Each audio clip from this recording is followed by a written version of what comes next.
पूज्य गुरुदेव जी को मैं याद करूं, केवल जिस व्यक्ति ने अपनी जीभ पर नियंत्रण कर लिया वो आधा योगी हो जाता है।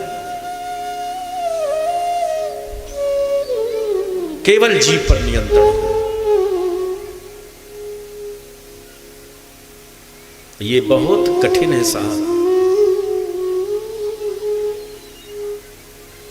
जिसकी जीभ नियंत्रित वो आधा योगी।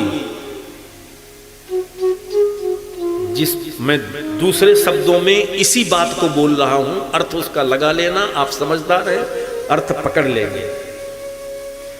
जिस जागरूक साधक ने रसनेन्द्री वाकेंद्री पर नियंत्रण कर लिया, उसकी जननेन्द्री नियंत्रित हो जाती है, उसका चरित्र कभी भ्रष्ट नहीं होता है। और जिसकी जीभ नियंत्रित नहीं वही चरित्र भ्रष्ट होता है। इस सूत्र से पूरी दुनिया को देख लेना चश्मा लगा करके। जो जितना जीभ के स्वाद का गुलाम होगा उसका चरित्र उतना डिस्टर्ब होगा। जीभ पर नियंत्रण वो आधा योगी है, और जीभ पर नियंत्रण जिसका हो गया तो जननेन्द्रिय नियंत्रित होती है, वो पूर्ण योगी हो जाता है। एक मछुआरा एक तालाब पर, झील पर, जो सुदूर जंगल में थी, हमेशा मछली मारने के लिए जाता था। लगभग 1 वर्ष से उस स्थान पर नहीं गया। 1 वर्ष बाद गया और अपनी लकड़ी में, बंसी में कुछ मांस का टुकड़ा लगा करके और बैठ गया। 2 घंटे बैठा रहा, एक भी मछली उसका शिकार नहीं हुई।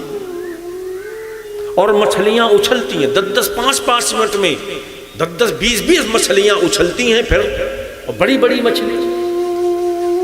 उसकी पीढ़ियों से मछली का शिकार हो रहा था, बाबा पर बाबा से, लेकिन उसने ये कौतूहल इसके पहले कभी देखा सुना नहीं था कि मछलियां हैं और मेरी बंसी में मांस के टुकड़े को वो खा नहीं रही हैं, नहीं तो उसके तलवे में मेरा कांटा फंस जाता, मैं मछली को बाहर निकाल लेता। पूरा दिन व्यतीत हो गया झील पर बैठे हुए मछली के शिकारी का, एक मछली उसकी बंसी में नहीं फंस पाई। हैरान था कि ये आश्चर्य में कैसे समाज को बताऊंगा कि मछलियों से भरा पानी तालाब और उसमें एक मछली मेरे बंसी में नहीं आई। तब तक एक महात्मा आ गया। महात्मा ने कहा कि बहुत चिंतित लग रहे हो, बड़े दुखी लग रहे हो, कोई समस्या है क्या? पसीना साफ करके कहा कि महाराज इतनी मछलियां हैं कि देख के लालच बढ़ रहा है, और इसी तालाब पर 1 साल पहले मैं ढेरों मछलियों का शिकार करके ले जाता था, लेकिन अब एक भी मछली आज पूरे दिन बैठा रहा, शिकार नहीं मिला। और ऐसा है नहीं मछली ना हो और अच्छा सा मांस का टुकड़ा लगाए हुए, मछली नहीं फंसी। तो उन्होंने कहा कि लगता है कि तुम बहुत दिन बाद यहाँ आए हो तालाब पर, झील पर। बोले हाँ, साल भर हो गया। बोले तो इसीलिए तुम्हें पता नहीं है, कुछ यहाँ घटित हो चुका है। बोले क्या घटित हुआ है? बोले यहाँ एक सत्संग करने के लिए कोई संत आया था 6 महीने पहले, जो मछलियों की भाषा भी बोलना जानता था, वो भाषा जिससे मछलियाँ समझ सकें। तो उसने सत्संग में मछलियों की भाषा में ये कहा था, जो व्यक्ति अपने जीवन को सुरक्षित रखना चाहता है वो सबसे पहले अपनी वाणी को नियंत्रित कर ले।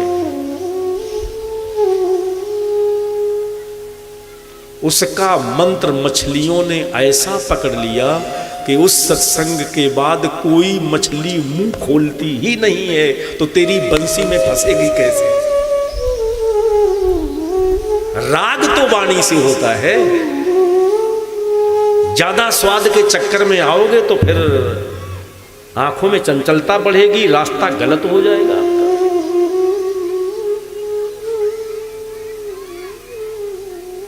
इसीलिए कहते हैं मितभाषी व्यक्ति को होना चाहिए, जितनी जरूरत पड़े उतना ही बोले,